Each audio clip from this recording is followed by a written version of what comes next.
नौकरानी एक घर के लिए कितनी जरूरी होती है, आइए देखते हैं। अरे बहू, ये देख, सारा साबुन बर्तन में रह गया।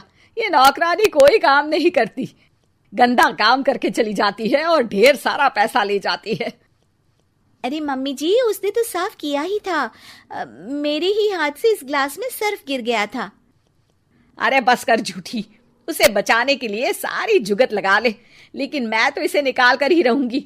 हमारे जमाने में ना कोई नौकरानी थी और ना ही ये चिकने बर्तन। चूल्हे के जले बर्तनों को राख रगड़ कर साफ किया करती थी मैं।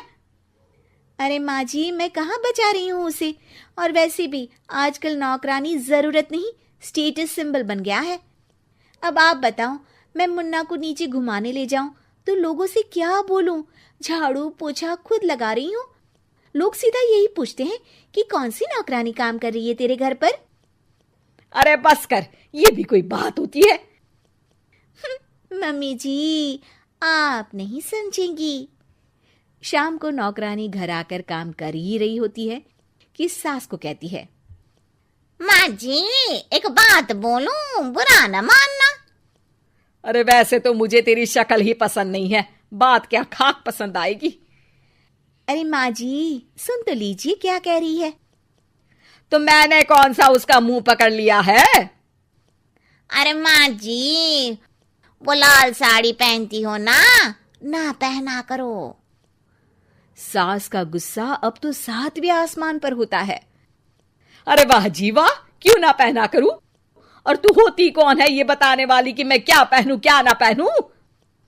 अरे माँ जी, पूरी बात तो सुन लो, वो बोलना क्या चाह रही है।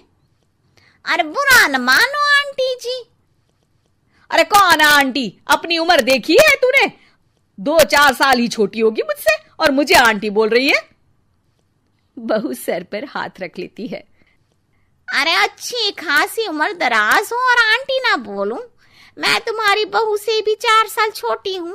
क्यों दीदी?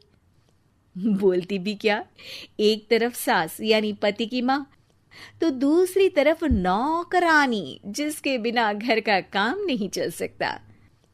वो दरअसल माँ जी की शादी भी बहुत जल्दी हो गई थी ना। अच्छा ये झगड़ा छोड़ो, ये बताओ तुम माँ जी को लाल साड़ी पहनने से क्यों मना कर रही हो?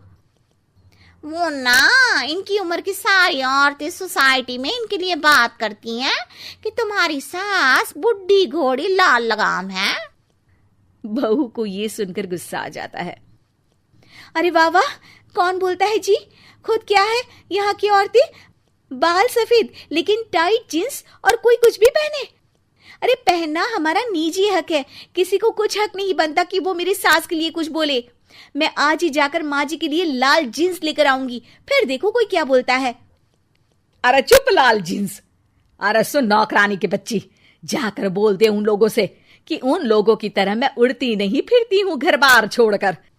अपने बच्चों और नाती पोतों में मन लगाती हूँ, ना कि सारा दिन ताश के पत्तों में आंख गड़ाकर 3 पत्ती खेलूं। नौकरानी वहां से चली जाती है। वैसे बहू, नौकरानी के क्या फायदे हैं ये तो पता नहीं, लेकिन सबसे अच्छा तो ये कि पता चल जाता है कि कौन किसके लिए क्या बोल रहा है। सोसाइटी में तेरा नौकरानी रखने का इरादा बिल्कुल ठीक था। अगले दिन उन लोगों के घर की बेल बजती है। बहू दरवाजा खोलती है कि सामने कुछ औरतें खड़ी होती हैं। अरे बहू, कहाँ है तेरी सास? बुला जरा। अरे बहन जी, आप सारी एक साथ आइए आइए, कैसे आना हुआ? अरे 3 पत्ते खेलने आई हैं, क्यों खेलोगी? क्यों नहीं, वैसे भी बड़े दिन हो गए, एंटरटेनमेंट हुआ नहीं। बहू जा जाकर पकोड़े तो बना ला। अरे बस करिए, आगे कुछ पीछे कुछ। वैसे तो कहती है कि परिवार पर ध्यान देती है, हमारी तरह 3 पत्तियां नहीं खेलती। हमने कौन सा परिवार छोड़ दिया? सास सक पका जाती है। अब ये किसने कहा? मैं तो कहती हूँ कि मैं भी थोड़ा बाहर निकलूं। आपने ही तो कमला नौकरानी से ये सारी बात की थी। सास और बहू को अब सारी कहानी समझ आ जाती है कि सोसाइटी की औरतें क्यों भड़क रही हैं। माफ करिए आंटी, मैं छोटी हूँ, लेकिन फिर भी पहले तो आप लोगों ने माँ की लाल साड़ी का मजाक उड़ाया था ना। हाँ हाँ, उड़ाया था, लेकिन उससे पहले तो तुम लोगों ने हमारी जीन्स के बारे में बात की थी। अरे क्यों ना पहने हम जीन्स, तुम्हारे पैसों की थोड़ी ना है। सास और बहू सर पकड़कर बैठ जाती है। देखा बहू, ये खेल कर गई तेरी नौकरानी, यहाँ की बात वहां तो वहां की बात यहाँ। दोनों किसी तरह औरतों को समझा बुझाकर घर भेजती है और कसम खाती है कि नौकरानी को नौकरानी ही रहने देंगी।